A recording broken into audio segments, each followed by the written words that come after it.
जय श्री राधे राधे राधे। आप सभी को हमारे YouTube channel Amit education centre पर हार्दिक अभिनंदन है। आप लोगों को आज हम फिर से क्लास 10th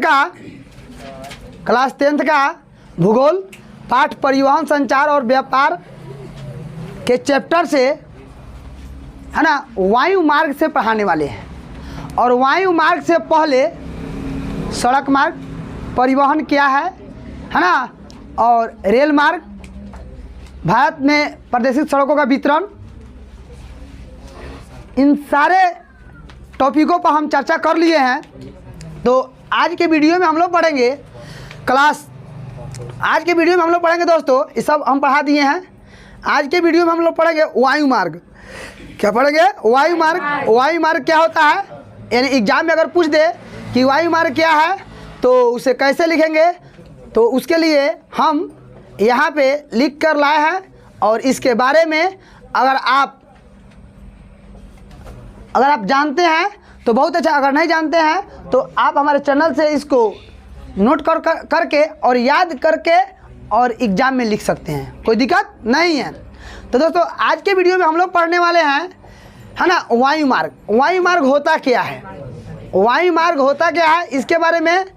तो वायु मार्ग वही है जिसमें एरोप्लेन चलते हैं, हवाई जहाज चलते हैं, हवा में जो चलता है ना गाड़ी, तो जिस हवा में चला इसीलिए वायु मार्ग कह दिया गया। तो कहा जाएगा वायु मार्ग के है ना 5 मतलब वाहन का नाम बताए, तो बता सकते हैं ना? 1 मिनट। जब वायु मार्ग के साधन का नाम पूछा जाएगा तो इसमें तो ट्रेन आ सकता है। हाँ, ट्रेन इसलिए नहीं आ सकता है क्योंकि ट्रेन धरती पर चलता है, तो उसको स्थल क्या कहेंगे? तो एरोप्लेन तो आ सकता है, रॉकेट, हेलीकॉप्टर। तो ये जो ऊपर चलते हैं, तो इसी के बारे में आज हम लोगों को पढ़ना है कि वायु मार्ग होता क्या है, वायु मार्ग होता क्या है। तो चलिए इसके बारे में जानते हैं दोस्तों। और इसमें भी समझेंगे कि वायु मार्ग से हम क्या कर सकते हैं, भारत में वायु मार्ग की कितनी मतलब सुविधाएं हैं, इसके बारे में जान पाएंगे। तो चलिए, वायु मार्ग के जरिए यह परिवहन का सबसे आधुनिक एवं महंगा साधन है। बात सही है। वायु मार्ग जो है ना, यह हमारे जितने भी हम परिवहन यात्रा एक स्थान दूसरे में जाते हैं ना, तो उसमें जो किराया लगता है उससे सबसे ज़्यादा महंगा किराए वाला साधन है। कौन? वायु मार्ग वाला। कौन? वायु। महंगा कि सस्ता है? और सबसे सस्ता कौन है? स्थल मार्ग पर रेल मार्ग कि नहीं? 50 रुपया लड़का, 50 रुपया होगा तो पटना से घूमकर हम लोग चले जाएंगे। लड़का 50 रुपया होगा तो रेल मार्ग से जाएंगे तो पटना से घूमकर चले जाएंगे, कोई दिक्कत है? 50 रुपये बच जाएगा। अरे बच जाएगा। लेकिन अगर 50 रुपया होगा तो क्या आप हवाई जहाज चढ़ जा पाएंगे? कम से कम 5000 होके चाहिए कि नहीं? तो किसको महंगा साधन कहा गया है? हवाई जहाज। लंबी दूरी क्या है लड़का? लंबी दूरी आरामदायक एवं सुखद यात्रा कम समय के लिए इसके द्वारा संभव है। इसका मतलब यह है कि लंबी दूरी तय करना हो है ना, और कम समय में तय करना हो, तो इसके लिए वायु मार्ग को हम अपनाना पड़ता है। यानी मान लीजिए आपको दिल्ली जाना है, यहाँ से पटना से दिल्ली जाना है और जल्दी पहुँचना है, तो बाकी दूसरा कोई साधन नहीं है ना। ट्रेन भी उतना फास्ट नहीं है, आपको बाई है ना हेलीकॉप्टर ही जाना पड़ेगा, तब आप जल्दी पहुँच पाएंगे कि नहीं? तो चाहिए कि नहीं चाहिए? तो सबसे महंगा है और तेज है। कैसा है? तेज है। यहाँ से हमारे भारत से लोग विदेश जाता है, सऊदी जाता है, अमेरिका जाता है, तो क्या ये मतलब बाई रोड थोड़ी जाता है, ये लोग वायु मार्ग जाता है। कैसे जाता है? वायु मार्ग के द्वारा। और उस मार्ग के द्वारा लोग है ना वहाँ पे पहुँच पाता है लोग, और जल्दी पहुँचता है लोग। गलत है सही? तो लिखेंगे कि लंबी दूरी और आरामदायक एवं सुखद यात्रा है ना कम समय में इसके द्वारा संभव है। भारत में यह विभिन्न राजधानी, शहरों, औद्योगिक वाणिज्य केंद्र को एक दूसरे से जोड़ने का काम करता है। ये जो वायु मार्ग जो है, वायु मार्ग ये हमारे शहरों को, औद्योगिक क्षेत्रों को, वाणिज्य व्यापारों को जोड़ने का काम करता है। अब वाणिज्य व्यापार को जोड़ने का काम करता है। जैसे मान लीजिए बहुत बड़े बड़े उद्योगपति लोग होते हैं, यहाँ भी उद्योग बैठा दिए हैं, अब अमेरिका में बैठा दिए हैं है ना। अब दोनों का देख रेख करना है, तो कौन उसके लिए ट्रेन थोड़े है। अब पता है ट्रेन पर चढ़ कर जाएंगे, मान लीजिए 1 मिनट थोड़ी देर के लिए, अगर मान लीजिए ट्रेन से जाना अगर होता, मान लीजिए अगर यहाँ से अमेरिका अगर ट्रेन का रास्ता अगर होता मान लीजिए, तो भाई यहाँ से ट्रेन से जाएंगे तो पता लगा 24-25 घंटा पहुँचे, 26 घंटा पहुँचे, तो फिर उन्हें से आना तो 4 दिन तो यहीं लग जाता, तो क्या उनका व्यापार चल पाता?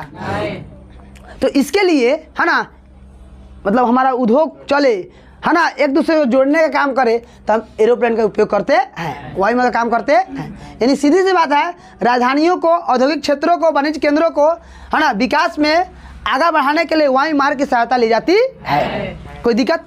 वायुमार्ग लिखा सकता है ना। अब चलिए पढ़ते हैं भारत में वायु परिवहन। भारत में वायु परिवहन की क्या स्थिति है इसके बारे में तो लिखेंगे दोस्तों। देश में हवाई परिवहन का आरंभ 1911 ईस्वी में इलाहाबाद के नैनी के बीच 10 किलोमीटर की एक छोटी सी दूरी उड़ान से हुआ था। यानी भारत की बात करें तो इस परिवहन का शुरुआत 1911 में किया गया था, 1911 में। और इलाहाबाद के नैनी 10 किलोमीटर, कितने किलोमीटर के लिए? आपसे पूछा जाएगा वायु मार्ग यानी वायु परिवहन के लिए सबसे है ना कम से कम कितने किलोमीटर की उड़ान भरा गया था? 10। इसकी शुरुआत कब किया गया? अब देखेंगे इससे क्या क्या होते हैं। इससे हमारे भारत में जो फैक्ट्रियां हैं, सॉरी जो वायु मार्ग, इससे क्या क्या फ़ायदे हैं तो लिखेंगे इसमें। यह उड़ान डाक ले जाने के लिए किया गया, मतलब इस उड़ान को उस समय इसलिए लगाया गया, शुरुआत किया गया डाक को भेजने के लिए। किस करने के लिए? डाक। यानी सीधी सी भाषा में जानेंगे कि जो 10 किलोमीटर की दूरी तय कराया गया था बाई हेलीकॉप्टर के द्वारा है ना, तो उसमें डाक सेवा पहले भेजा गया। क्या भेजा गया? डाक सेवा। यानी 1911 में एगो हेलीकॉप्टर वायु मार्ग के द्वारा चलाया गया, भेजने का काम शुरू किया गया। तो कहा गया, मैं लोग कहा कि तू बैठ जाओ, तू बैठ जाओ। कहा ना हम नहीं बैठेंगे, कहीं ब्लास्ट कर गया तब। तो कहा एक काम करो भाई, एमें डाक का पत्र नहीं, लेटर नहीं रहता है, लिट्टी रख दिया गया, आकाश को भेजो तो नहीं वहाँ जाता है कि नहीं जाता है, तो चला गया। यानी पहली बार 10 किलोमीटर यात्रा के लिए यह डाक सेवा से शुरू किया गया वायु मार्ग के द्वारा। किसके द्वारा? वायु मार्ग। हाँ अगर देखिए, हाँ 1933 में इंडियन नेशनल एयरवेज की स्थापना की है। 1933 में इंडियन नेशनल एयरवेज की स्थापना की। क्या बोले आप लोग? चलाकर भाई, चलाकर अब देखिए चालक लेकर जाएगा तो उसमें आप बैठने वाले यात्री में डर है कि नहीं डर है? चालक अगर लेकर जाएगा तो उसकी बातें कुछ और है, यात्री की बातें कुछ और है, बात समझ गए ना। तो अब इसमें जानेंगे 1933 में इंडियन नेशनल एयरवेज की स्थापना की गई। एयरवेज की स्थापना की गई। इसकी मुख्यालय नई दिल्ली में बनाई गई। कहाँ बनाई गई? नई दिल्ली। स्वतंत्रता प्राप्ति के समय 1947 के आरंभ तक देश में 21 विमान कंपनियां वायु परिवहन का विकास कर रही थी। यानी 1947 तक 21 को विमान कंपनियां काम करना शुरू कर दिया। यानी आपसे पूछा जाएगा कि 1947 तक कितने है ना कंपनियां काम करना शुरू कर दी? तो 21। कितने कंपनियां? 21। 1953 ईस्वी में वायु परिवहन के राष्ट्रीयकरण कर दिया गया। अब देखिए 1953 में इसे राष्ट्रीयकरण कर दिया गया, यानी देश में इसको अपना लिया गया कि यह हमारे लिए बहुत अच्छा है। राष्ट्रीयकरण कर दिए, पंजीयन कर दिया गया 1953 में। यानी आपसे पूछा जाएगा कि वायु परिवहन का राष्ट्रीयकरण कब किया गया? कोई दिक्कत? तब पूछेगा इस तरह एग्जाम में कि भारत में वायु परिवहन का वर्णन करे, तो लिखिएगा कि देश में हवाई परिवहन का आरंभ 1911 में जो है ना, जो इलाहाबाद से नैनी के बीच 10 किलोमीटर के लिए शुरू किया गया उड़ान भरा था, जो सबसे पहले डाक सेवा की शुरुआत की थी। कोई दिक्कत है ना? अब उसी में लिखेंगे 1933 में एयर इंडिया की स्थापना किया गया। 1947 तक आरंभ तक लगभग 21 विमान कंपनियां काम करना शुरू कर दिया। आगे चल करके 1953 ईस्वी में इसे राष्ट्रीयकरण कर दिया गया। इतना लिखा सकता है कि नहीं लिखा सकता है? लिखा सकता है ना, वो माइंड में रखेगा एकदम होगा। आगे देखते हैं दोस्तों। भारत में अभी 450 हवाई अड्डे हैं। 450 एग्जाम में कहीं पूछ देगा कि भारत में अभी हवाई अड्डे कितने हैं, तो 450। और अंतर्राष्ट्रीय हवाई अड्डे 12 है। कितने हैं? 12 है। तो ये दोस्तों समाप्त होता है। तो जिस तरह हम लोग वायु मार्ग पढ़े हैं वायु रास्ता के द्वारा एक स्थान से दूसरे स्थान तक जाते हैं, ठीक उसी प्रकार जल मार्ग पढ़ेंगे। क्या पढ़ेंगे? जल। तो आपके माइंडवा में जो बातवा चल रहा है एकदम सही चल रहा है। वायु मार्ग के मतलब वायु के द्वारा एक स्थान से दूसरे स्थान जाना, और जल मार्ग मतलब एक स्थान से दूसरे स्थान तक जल से जाना। ये बताइए, अगर हमको अब जल से जाना होगा, अगर हमको जल मार्ग के द्वारा जाना होगा तो जल मार्ग के लिए नाव का प्रयोग करेंगे। ऐसा थोड़े है कि उसमें लेकर हम मोटरसाइकिल लगा देंगे। जहाज का प्रयोग करेंगे और स्टीमर का प्रयोग कर सकते हैं। तो इसके द्वारा हम जल से भी एक स्थान से दूसरे में जा सकते हैं। जा सकते हैं। इसमें भी गाड़ी रखना होगा। तो अब उसी में पढ़ेंगे कि जल मार्ग क्या है।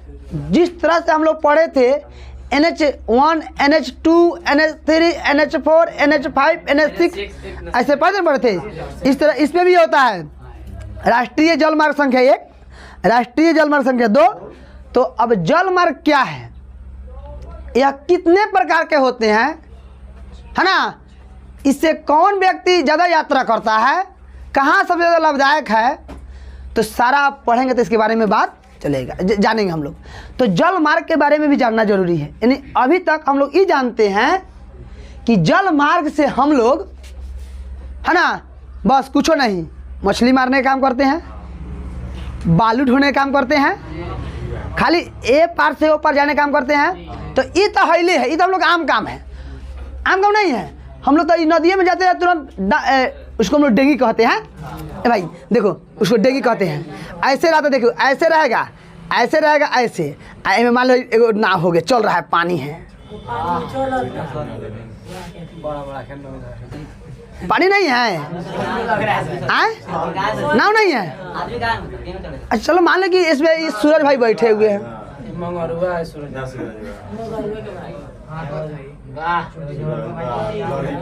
ए मंगरू तू यही में बैठा, आज चलेगा, तुरंत नाव चालू करते हैं। मंगरुआ गया, इस नौवा में बैठ गया ना। अब मंगरुआ बैठ गया, अब यहाँ से यहाँ ले आ गया, तो कथी से है, जल से है कि हवा से आया?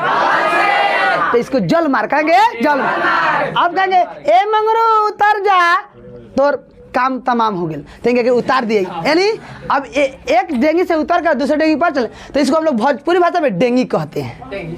और हम लोग देखिएगा, जब छोटे बच्चे थे तो जब बरसात होता था तो कॉपी के फाड़ के बना के रख देते थे, अब फू फू करते थे, तब देखो हमारे डेंगी कितना फास्ट जाता थे।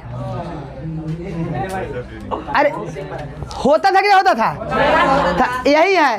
तो ये नाव जो है, नाव कहाँ चलता है? जल में चलता है। तो चलिए जल मार्ग के बारे में जानते हैं, जल मार्ग के बारे में जानते हैं। अब दोस्तों अगला देखते हैं।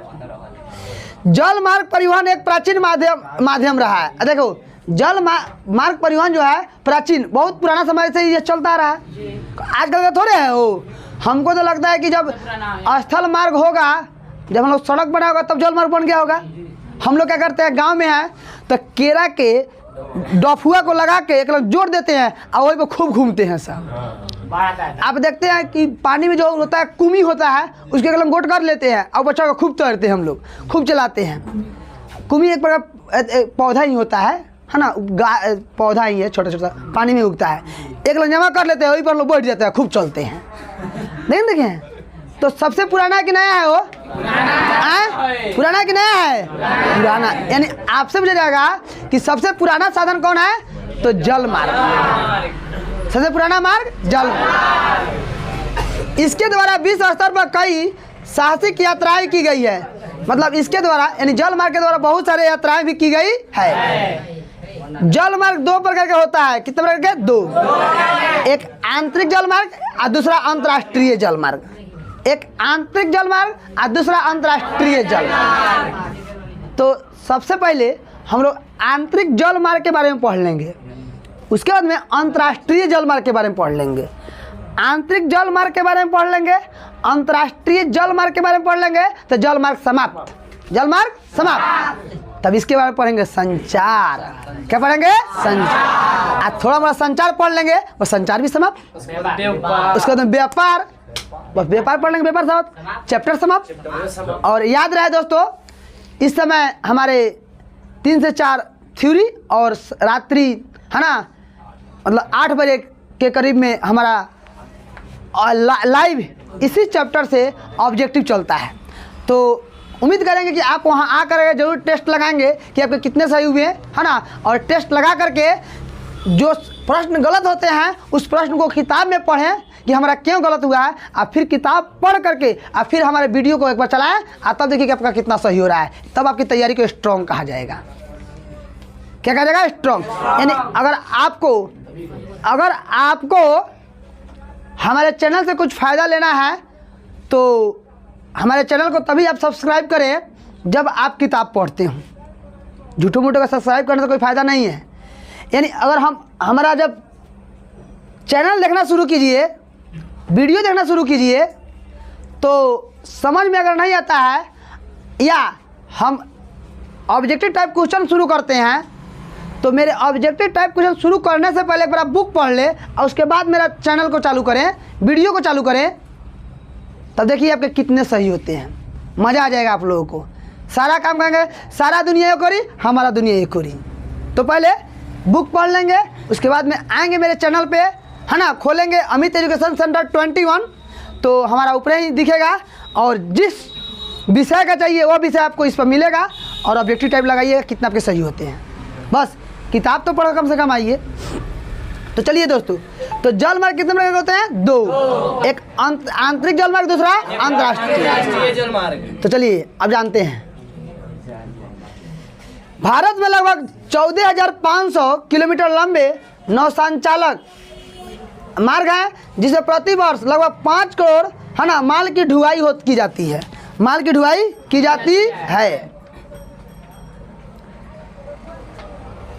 तो दोस्तों, तो इसमें है ना प्रति वर्ष 5 करोड़ माल की ढुलाई होती है। यहाँ पे ढुलाई है ना। आंतरिक जल मार्ग के अंतर्गत मुख्य रूप से नदियों, नहरों और झीलों का उपयोग किया जाता है। आंतरिक जल मार्ग का जब हम उपयोग करेंगे ना तो इसमें क्या क्या जाएंगे? नदी आएंगे, नहर आ जाएंगे, झील आ जाएंगे। इसका उपयोग करके हम आंतरिक है ना जल मार्ग का उपयोग कर सकते हैं। यानी एक स्थान से दूसरे स्थान तक जाने के लिए हम है ना या नदी का या झील का या नहर का प्रयोग करके और पानी के जल के माध्यम से एक स्थान से दूसरे स्थान पर सामान लेकर जा सकते हैं। भारत में पहली बार 1986 में दक्षिण भारत में बकिंगम नहर बनाकर इसे कन्नौर और नहर से मिलाते हुए गोदावरी नदी को जोड़ा गया। मतलब कहा गया है कि 1986 में दक्षिण भारत में बकिंगम नहर को बनाकर दक्षिण भारत में बकिंगम नहर को बनाकर इसे कन्नौर को नहर से मिलाते हुए दक्षिण भारत में जो बकिंगम नहर है ना इसको कन्नौर नहर में मिला दिया। किसे मिला दिया? कन्नौर। और गोदावरी नदी से जोड़ दिया गया। किस नदी से जोड़ दिया गया? गोदावरी नदी से। जोड़ने के बाद में यह 720 किलोमीटर की लंबा राष्ट्रीय राजमार्ग बनाया गया। बाद में इसे 40 किलोमीटर बढ़ा करके है ना पुलिकट झील से जोड़ा गया। कितना झील से जोड़ा गया? पुलिकट। मेरे बात को गौर करेंगे। 1986 ईस्वी में दक्षिण भारत में जो बकिंगम नहर है ना उसको बकिंगम नहर को बनाकर कन्नौर नहर से मिलाते हुए गोदावरी के नहीं होगा दोस्तों ये वाला गोदावरी के नदी से जोड़ा गया। उस समय इसकी लंबाई 720 किलोमीटर थी। कितना थी? 720। बाद में इसे 40 किलोमीटर और जोड़ करके पुलिकट नहर में जोड़ दिया। कहाँ जोड़ दिया? पुलिकट नहर। किसको? तो जल मार्ग। किसको? जल। यानी एक प्रकार से जल में एक स्थान दूसरे स्थान जाने के लिए रास्ता बनाया गया। क्या किया गया? रास्ता बनाया गया। कोई दिक्कत? आगे देखते हैं। भारत में भी 5 आंतरिक जल मार्ग है ना मार्गों के द्वारा राष्ट्रीय जल मार्ग घोषित किया गया है। वह जल मार्ग इस प्रकार है। यहाँ पे किस पर लिखा है? मतलब भारत में 5 आंतरिक जल मार्ग है। कितने? 5। भारत में कितने आंतरिक जल मार्ग है? तो 5। कितने आंतरिक जल मार्ग है? 5। आंतरिक का मतलब माने अपने देश के अंदर ही एक स्थान से दूसरे स्थान से जाना। समझा, बस देश के अंदर, ठीक है ना। अंदर से मतलब देश के बाहर। और देखेंगे पहला कितने आंतरिक जलमार्ग हैं? 5। राष्ट्रीय जलमार्ग संख्या 1, राष्ट्रीय जलमार्ग संख्या 1 यह इलाहाबाद से हल्दिया के बीच 1620 किलोमीटर की लंबाई में है। यानी राष्ट्रीय राजमार्ग संख्या 1 इलाहाबाद से हल्दिया के बीच चलती है, इलाहाबाद से हल्दिया, और 1620 किलोमीटर है। कितना किलोमीटर है? 1620 किलोमीटर। आगे देखते हैं दोस्तों, राष्ट्रीय राजमार्ग संख्या 2 यह सदियों से धुबरी तक, सदियों से धुबरी तक 891 किलोमीटर की राष्ट्रीय जलमार्ग है। यानी सदिया से धुबरी तक राष्ट्रीय राजमार्ग संख्या 2 सदिया से धुबरी तक 891 किलोमीटर की लंबाई इसकी है। राष्ट्रीय जलमार्ग संख्या 3, राष्ट्रीय जलमार्ग संख्या 3 ध्यान देंगे दोस्तों, यहाँ पे एक गलती हुआ है। यह राष्ट्रीय राजमार्ग संख्या 3 यह कोलम से कोटाटमपुरम 205 किलोमीटर की यात्रा तय करता है। यानी राष्ट्रीय राजमार्ग संख्या 3 है ना, जलमार्ग सॉरी राष्ट्रीय जलमार्ग संख्या 3 कोलम से कोटाटमपुरम तक 205 किलोमीटर की यात्रा है ना तय होता है, राष्ट्रीय जलमार्ग संख्या 3 से। आगे दोस्तों देखते हैं 4 में, राष्ट्रीय जलमार्ग संख्या 4 यह गोदावरी कृष्णा नदियों के सहारे 1095 किलोमीटर में यह जलमार्ग फैला है। यानी यह गोदावरी कृष्णा नदियों पर है और 1095 किलोमीटर कितनी दूर तय करती है? राष्ट्रीय जलमार्ग संख्या 4 1095। आगे देखते हैं दोस्तों, राष्ट्रीय जलमार्ग संख्या 5 यह जलमार्ग उड़ीसा राज्य में ईस्ट कोस्ट कनाल, मताई नदी, ब्राह्मणी नदी, महानदी डेल्टा के सहारे 623 किलोमीटर की लंबाई में विकसित की जा रही है। यानी अभी इसको विकसित भी किया जा रहा है पांचवा को, किसको? पांचवा के। यानी पांचवा में 623 किलोमीटर की यात्रा तय की जा रही है। तो आपसे हम पूछना चाहते हैं, राष्ट्रीय जलमार्ग संख्या 1 कितने किलोमीटर की दूरी तय करती है? तो बताएंगे 1620। राष्ट्रीय जलमार्ग संख्या 2 891। राष्ट्रीय राजमार्ग संख्या राष्ट्रीय जलमार्ग संख्या 3 205। राष्ट्रीय जलमार्ग संख्या 4 तो हो जाएगा 1095।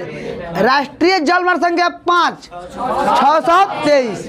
यानी देश के अंदर इससे यात्रा की जाती है। तो दोस्तों आपसे एग्जाम में पूछेगा इस तरह कि जलमार्ग क्या है, आंतरिक जलमार्ग से आप क्या समझते हैं, या भारत में आंतरिक जलमार्ग के बारे में चर्चा करें, तो आप इस सबको यहाँ से आपको यहाँ से लेकर के और यहाँ तक आपको लिखना होगा, यहाँ तक, ठीक है ना, यहाँ तक लिखना होगा। तो चलिए आगे हम लोग चलते हैं। अब दोस्तों अगला अंतर्राष्ट्रीय जलमार्ग। अंतर्राष्ट्रीय जलमार्ग क्या है? तो कहेंगे अंतर्राष्ट्रीय जलमार्ग की दृष्टि में भारत के पास 75-17 किलोमीटर की लंबा समुद्री तट उपलब्ध है। यदि कहा जाएगा भारत के पास है ना कितने किलोमीटर की समुद्री यात्रा उपलब्ध है? 75-17 जिसके सहारे 12 बड़े एवं 200 छोटे बंदरगाह विकसित हुए हैं। अभी बंदरगाह क्या होता है तो जानेंगे। जहाँ पे बस रुकती है उसे बस स्टैंड, जहाँ टेम्पू रुके टेम्पू स्टैंड, जहाँ सा साइकिल लगता है साइकिल स्टैंड, जहाँ ट्रेन रुके रेलवे स्टेशन, जहाँ एरोप्लेन उतरे या रुके हवाई अड्डा। उसी प्रकार है ना जहाँ पे पानी जहाज है ना या जहाज स्टीमर रुकती है उसे बंदरगाह क्या कहते हैं? बंदरगाह। पानी जहाज जहाँ रुकती है क्या कहलाती है? अब तू कहेगा सर रास्ते मान लीजिए यहाँ से यहाँ तक जाना है ना, तो यहाँ बीच में 10 मिनट रुक ले तो कहीं बंदरगाह हो गया। अब कहेगा सर आप तो बोलते हैं जहाँ रुकता है वहाँ पे, अरे जहाँ रुकेगा वहाँ बंदरगाह तो हो जाएगा। वो एगो सीमित स्थान होता है, लोग वहीं पे जाकर उसका है ना वेटिंग करता है कि हमको यहाँ पे चढ़ना है। अब हम बीच रास्ते में जाकर रुक जाएंगे कि जहाज जा रहा है, अब हमारे चाचा जी बैठे हुए हैं तो रुक देंगे, तो नहीं रुकेगा, रुकेगा हो, आपको यहाँ पे आना ही होगा।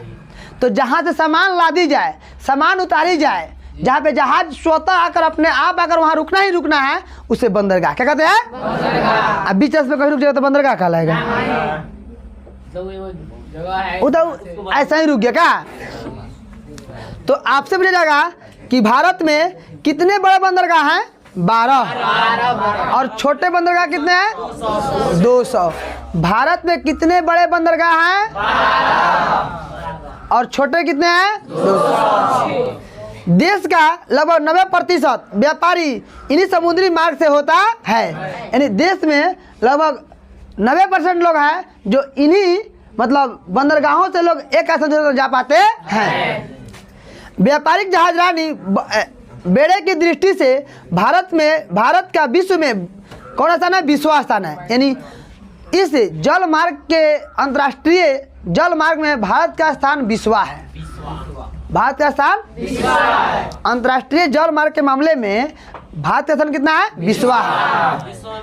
हाँ, भारत में निम्न 12 बंदरगाह इस प्रकार है, जो 12 बंदरगाह हैं है ना, वह इस प्रकार है, आपको हम बताते हैं। आपके पास अगर बीटीसी का बुक हो तो पेज नंबर 200 निकालेंगे भूगोल का और देखेंगे 12 कौन कौन बंदरगाह है। तो पहला दोस्तों है मुंबई बंदरगाह, और यह महाराष्ट्र में राज्य में पड़ती है। दूसरा है नाहवा सेवा, महाराष्ट्र में ही है। तीसरा है कोलकाता हल्दिया, पश्चिम बंगाल में है। चेन्नई है, तमिलनाडु में है, यानी राज्य के नाम। तूतीकोरिन, यह तमिलनाडु राज्य में है। कंडला गुजरात राज्य में है। कोची केरल राज्य में है। इंदौर तमिलनाडु में है। पारादीप उड़ीसा में है। विशाखापत्तनम आंध्र प्रदेश में है। मरमुगांव गोवा में है। मैंगलोर कर्नाटक में है।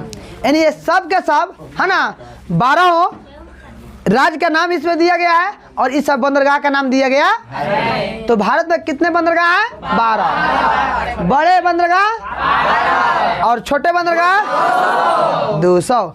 आपके जल मार्ग यहाँ पे समाप्त होते हैं। अब हम लोग आगे चलते हैं। अब दोस्तों आगे हम लोग को मिलता है संचार क्या है।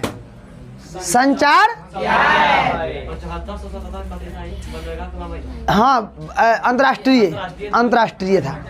अब आते दोस्तों संचार। संचार होता क्या है, तो आपको पता है ना, हमारी संवादों को हम विचार को एक पत्र में लिख दिए और यह पत्र जिस माध्यम से आप तक पहुंचता है, आदान प्रदान होता है, यही संचार क्या कहलाता है। संचार यानी संदेशों का आदान प्रदान संचार कहलाता है।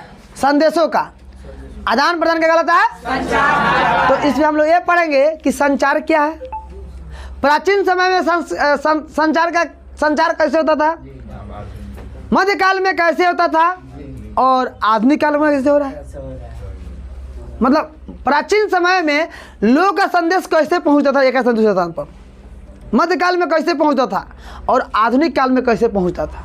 संचार मतलब संदेश, कैसा संदेश। अभी के रेशियो में क्या है, पहले क्या था। अगर मान लीजिए अभी के समय में अगर हमको कोई अगर बात कहना हो पटना में तो टाइम लगेगा, 1 सेकंड तो बहुत हो गया, 1 से 2 सेकंड। अगर यहाँ पे कोई घटना घट जाए, अगर आपके पापा दिल्ली रहते हैं, क्या उनको जानने में समय लगेगा, बस उतना ही समय लग जाता है। नाचता है गोल का कि नहीं। अगर वो नाचना बंद कर दे तो वीडियो का सब कुछ हूबहू देख लेंगे। तो बोलिए यहाँ का संदेश वहाँ पहुँचा कि नहीं पहुँचा। तो आज का संदेश पहुँचाना बहुत फास्ट हो गया है, लेकिन पहले के समय में संदेश पहुँचाना बहुत मुश्किल था। एगो चिट्ठी कहीं से आता था तो उसको 8 से 9 दिन आपके घर आने में लगता था। अब फिर इधर से इसको जवाब देना होता था तो फिर 8 से 9 दिन वहाँ पहुँचता था, तब वहाँ का हाल जानते थे, यानी 16 दिन लगता था। लेकिन आज तो 16 सेकंड नहीं लग रहा है। घर में आज आलू की सब्जी बना है, पापा जी को पता हो गया। पापा जी आज चिकन बना है, पता है।